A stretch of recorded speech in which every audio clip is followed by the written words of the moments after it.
Welcome back to Project Aviate. Today we're diving into one of the most awe-inspiring machines ever built by human hands, the Tupolev Tu-160 Blackjack.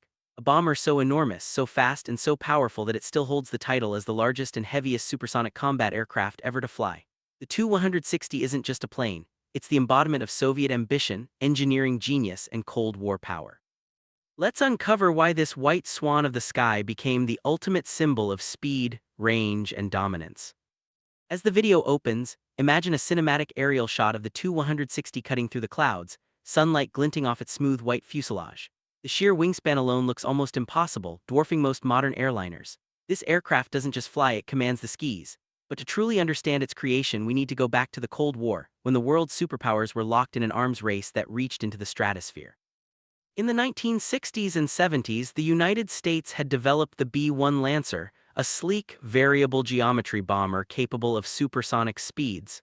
The Soviet Union needed an answer, not just a rival, but a bomber that would surpass it in every possible way.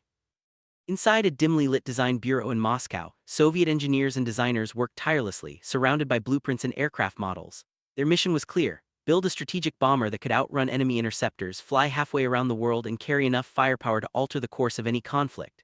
The result was the Tu-160, a masterpiece of aerospace engineering. It wasn't just about power, it was about prestige. The Tu-160 was meant to show the world that the USSR could match and even surpass American aviation technology. Cut to a snowy Russian airbase. The massive white Blackjack rests on the tarmac, flanked by maintenance crews dwarfed by its size. Even on the ground, the Tu-160 looks like a creature out of science fiction, its smooth, flowing lines giving it an almost elegant presence despite its monstrous scale. Standing nearly 13 meters tall and spanning over 55 meters across, it's larger than a Boeing 737. But this isn't just about size, it's about what that size allows. Enormous fuel tanks, massive bomb bays, and the ability to carry over 40 tons of ordnance. Now picture the cockpit. Inside, glowing Soviet-era avionics illuminate the faces of two pilots preparing for takeoff. The hum of electronics mixes with the rising whine of the engines. Then, with a thunderous roar, the Tu-160 begins to move. Flames burst from the four Kuznetsov Mk-32 engines, the most powerful ever fitted to a combat aircraft. Each engine produces over 55,000 pounds of thrust. Together, they push this 275-ton giant into the sky with astonishing force. Within seconds, it's airborne, cutting through the dawn as the afterburners light up the horizon. At cruising altitude, the Tu-160 shows off its most fascinating feature: its variable sweep wings. Watch as the wings shift gracefully backward, transforming the aircraft aerodynamics for supersonic flight. At low speeds, the wings extend outward, giving it lift and stability for takeoff and landing. But when it's time to dash past Mach 2, the wings sweep back tight against the fuselage, reducing drag and slicing through the air with razor-like precision. It's a perfect balance of brute force and aerodynamic brilliance. Zoom in on those engines again, the heart of the beast. The Mk-32s not only provide thrust but give the Tu-160 an unmatched range. Combined with its massive internal fuel tanks, this aircraft can travel over 12,000 kilometers without refueling. That means it can launch from deep inside Russia and reach targets across oceans. And if that's not enough, it can also refuel midair, extending its reach even further. This isn't just a bomber, it's a global strike weapon. From above, the Tu-160 glides over the Arctic, its bright white paint blending with the snow-covered landscape below. This reflective coating isn't just aesthetic, it helps regulate the aircraft's temperature and reduces its infrared signature. The Tu-160 was designed not just for power but for survivability. It can fly low to avoid radar detection or high and fast to outpace threats.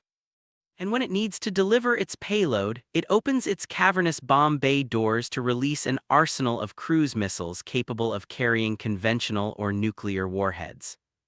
Imagine a detailed cutaway of the aircraft revealing its inner workings: the twin bomb bays, the radar systems, the crew cabin lined with instrumentation. Every inch of the Tu-160 was built for endurance, precision, and raw might. Each mission can last up to 15 hours, with the crew operating in shifts, surrounded by analog instruments and the hum of engines that never sleep. Now shift to a tense Cold War formation flight, multiple Tu-160s escorted by MiG-31 interceptors slicing through the clouds. The message was clear: the Soviet Union could strike anywhere, anytime. The Blackjack wasn't built to dogfight, it was built to deter. Its very existence served as a statement of strength and balance in a world on edge. When you see the Tu-160 release its cruise missiles in mid-flight, clouds parting beneath as each missile streaks toward its target, It's a reminder of the power this bomber holds. It can carry 12 Kh-55 or newer Kh-101 long-range missiles, each capable of striking targets thousands of kilometers away with pinpoint accuracy. The Tu-160 doesn't need to enter hostile airspace. It can launch its weapons from a safe distance, letting precision and range do the work. Now imagine the Tu-160 sitting side by side with the American B-1B Lancer. Both are variable geometry bombers, both supersonic, both designed for strategic dominance. Yet the Tu-160 is larger, faster, and carries more. While the B-1 focuses on stealth and tactical roles, the Blackjack represents pure strategic might. It's a reflection of two philosophies, speed and size versus subtlety and stealth. As night falls, we see the Tu-160 streaking over city lights, afterburners glowing blue, leaving trails of vapor as it breaks the sound barrier. The sonic boom echoes across the sky, a reminder of the aircraft's unmatched power. Few machines can combine this kind of speed with such a massive payload, and even fewer can do it with such grace. In modern times, the Tu-160 has evolved. The upgraded Tu-160M variant now features modernized avionics, digital flight systems, and even more efficient engines. Its radar systems have been enhanced, and its missiles upgraded for precision and range. Despite being born in the 1980s, the Tu-160 remains a vital part of Russia's long-range strategic aviation fleet. It's proof that great design can endure across generations. Finally, picture the aircraft soaring into the sunset, its white wings glowing orange under the fading light, disappearing into the horizon. The Tu-160 is more than just an aircraft. It's a statement of engineering mastery and national pride. From its colossal frame to its supersonic roar, every part of it represents a pursuit of power that defined an era. So why is the Tu-160 the largest supersonic bomber in the world? Because it had to be. It was built not only to carry the heaviest payloads and travel the longest distances but to symbolize the height of Soviet aerospace ambition. It remains unmatched in scale and speed, a flying monument to a time when nations raced to dominate the skies.